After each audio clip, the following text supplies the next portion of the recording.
Look closely at your hands. Trace the lines etched across your palms. Everything you have built, every ambition you have quietly dreamed of in the dead of night, and every ounce of respect you desire from this unforgiving world can be obliterated in less than 3 seconds. It does not require an army of enemies to bring your empire to the ground, nor does it require economic ruin, catastrophic betrayal, or a stroke of cruel misfortune. It requires only one thing: your inability to govern your own tongue. The greatest trap ever laid for a man is not woven from steel chains or dug into the earth as a hidden pit. It is woven from his own desperate hunger for immediate recognition. You wake up with a vision burning in your chest, your blood runs hot with ambition, and instead of taking that raw sacred fire and hammering it into cold iron through months of lonely, grueling labor, you commit the ultimate act of treason against your future self. You open your mouth. You tell a friend, you tell your family, or you broadcast your unexecuted vision to a feed full of strangers who cannot even manage their own routines. You do it because you are addicted to the phantom dopamine of a victory you have not earned. When you speak of your plans,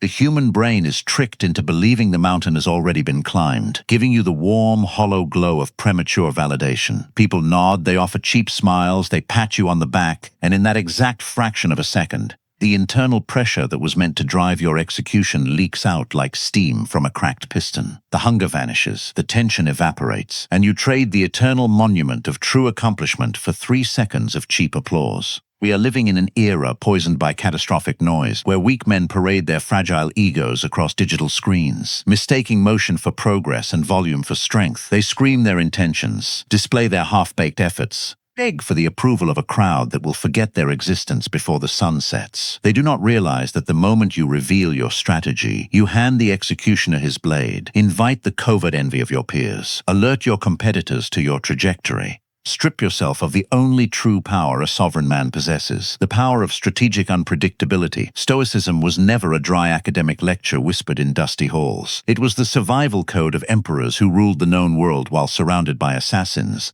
The mental fortress of gladiators who knew that entering the arena with fear meant instant slaughter, and the discipline of statesmen who understood that words are currency. And a man who spends his currency recklessly will die a bankrupt beggar. If you are satisfied with mediocrity and enjoy being tossed around by the emotional storms of other people's opinions, then go back to the comfort of your excuses and broadcast your unfinished life to people who secretly pray for your downfall. But if there is a core of raw steel left inside you, and if you are sick of being a prisoner to your own impulses, you must step into the shadows and construct the iron citadel of your mind. An ancient king once sat in his marble hall surrounded by trusted advisors, preparing a campaign that would secure his borders for a century, with the finest cavalry, sharpest steel, and an overflowing treasury. Yet, as the wine flowed and the court sang his praises, the king laid out the precise mountain pass through which his legion would march, detailing the supply wagons, the timing of the winter assault, and the names of the generals leading the vanguard. He spoke not out of tactical necessity, but out of vanity to see awe in the eyes of his courtiers.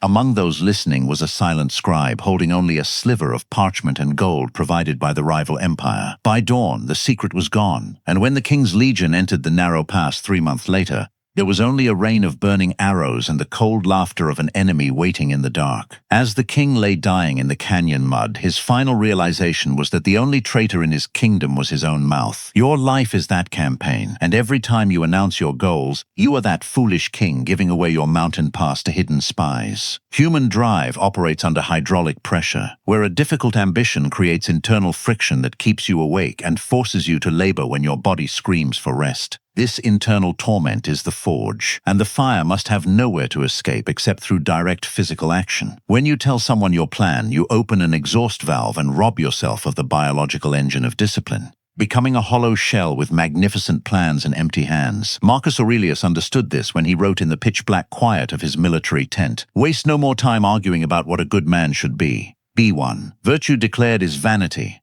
Virtue executed in silence is power." The next time a grand vision strikes your mind, enforce a total verbal quarantine for 48 hours to let the shallow excitement die. When you are suffering, when the work is brutal, or when the long hours drain your energy, do not complain or post about your grind. A gladiator does not complain about the weight of his shield to the spectator. He either holds it until his muscles tear or dies on the sand. Suffer in absolute privacy and let the world only see the finished, polished stone. There is a profound difference between a man who feels nothing and a man who is the master of everything he feels. Stoicism is not the suppression of human emotion. It is the absolute mastery over the space between stimulus and response. Picture a towering granite cliff rising out of the sea, battered by violent storms, massive waves, and lightning, yet standing unshaken and unchanged when the tempest subsides because the sea only bruised itself against the rock's immovable reality. You must become that granite cliff. Every day you walk into an arena designed to shatter your composure, full of dishonest people, incompetent peers, and hostile fools. The weak man reacts immediately to all of it,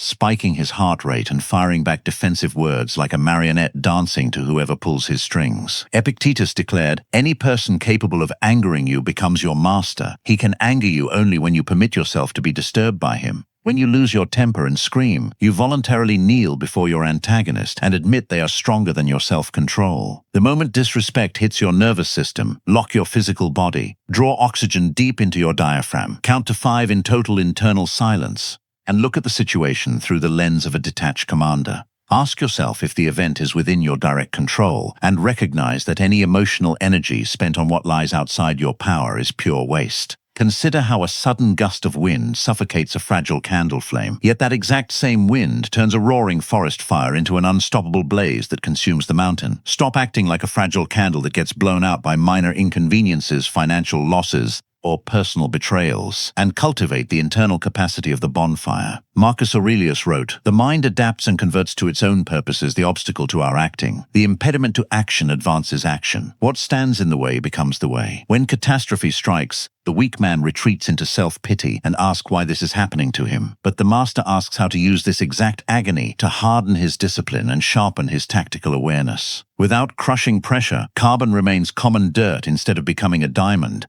And without an enemy to test your defenses, you possess only untested luck. If a partner betrays your trust, use the solitude to double down on your physical training, financial sovereignty, and emotional independence. If a business deal collapses, analyze every mistake. Rebuild your operating capital from zero and return with a strategy so ruthlessly efficient that your past self would not even recognize you. Adversity is not an interruption to your mission. Adversity is the mission itself. Carry your burden without a sound. Lock your focus onto your craft and let your silence be the fortress that protects your absolute sovereignty. To conquer the world outside, a man must first execute the tyrant living within his own chest. The fourth iron law is the law of voluntary hardship, the deliberate choice to invite discomfort before life forces it upon you through tragedy. An empire does not collapse when enemies breach the outer walls. It rots from the inside the moment its soldiers grow addicted to warm baths, soft beds, and endless wine. Look at your own daily existence and ask yourself how many comforts are quietly holding you hostage. If you cannot endure cold water, if you cannot skip a meal without losing your temper, if you cannot sit in an empty room without reaching for a glowing screen to numb your mind, you are not a free man, you are an obedient pet to your own desires. Seneca, one of the wealthiest men in the Roman Empire, would spend several days every month dressing in the roughest garments, eating cheap crusts of bread, and sleeping on the cold stone floor, asking himself, "Is this the condition that I feared?" When you voluntarily subject your body and mind to physical exhaustion, hunger, and isolation, you strip poverty, failure, and catastrophe of their power to intimidate you. You build an internal armor that no economic shift, no social rejection, no physical storm can penetrate. A man who chooses to bleed in training does not panic when blood is drawn on the battlefield. Stop negotiating with your laziness, stop looking for the easy path, and make discomfort your daily companion until fear no longer recognizes your name. The fifth iron law demands the ruthless amputation of toxic proximity, because you cannot build a sanctuary of power while welcoming parasites into your inner circle. Human behavior is contagious, and weakness transmits faster than virtue. If you surround yourself with men who complain about the weather, men who blame the system for their failures, men who chase cheap dopamine on weekends, and men who secretly envy your ambition, their mediocrity will slowly seep into your veins like slow poison. Marcus Aurelius warned that an untrustworthy, cowardly friend is more dangerous than a wild beast, for a beast may wound your body, but a false friend wounds your character. You do not owe your time, your energy, or your strategic secrets to people simply because you shared a past with them. The sovereign man understands that loyalty to unprincipled men is an act of treason against his own destiny. You must learn to practice the cold art of social subtraction. You do not need to make grand dramatic announcements or engage in bitter arguments when you cut someone off. You simply close the door in absolute silence. Let your absence be their only explanation. Guard the gates of your inner circle with the ferocity of an ancient citadel. Allow only those who match your discipline, your silence, and your relentless pursuit of excellence to stand beside you in the dark. The sixth iron law is the law of absolute accountability, the total destruction of the victim mindset. The moment you point your finger at another human being and blame them for your financial state, your physical weakness, or your emotional instability, you surrender your sovereignty. You become a helpless bystander in your own tragedy. Epictetus taught that an uneducated man blames others for his misfortunes. A man who has begun to instruct himself blames himself. But the wise man blames neither others nor himself, because he focuses entirely on the response. The world does not care about your traumatic childhood, the economic collapse of your city, or the betrayal of your past partners. The world only measures your output, your resilience, and your ability to stand upright while carrying the heaviest possible load. If life hands you a broken hand of cards, you do not throw them on the table and cry about the dealer. You play that broken hand with such cold, ruthless precision that you force victory from the jaws of guaranteed defeat. When you take total ownership of everything in your life, including the catastrophes you did not cause, you reclaim the power to alter your reality. You stop waiting for a savior to rescue you from the storm, and you realize that you are the storm. The seventh and final iron law is the law of Memento Mori, the constant, unblinking awareness of your own inevitable death. Every breath you take is an irreversible subtraction from the finite number of heartbeats allocated to your life. Walk through an ancient graveyard and look at the headstones overgrown with moss and forgotten by time.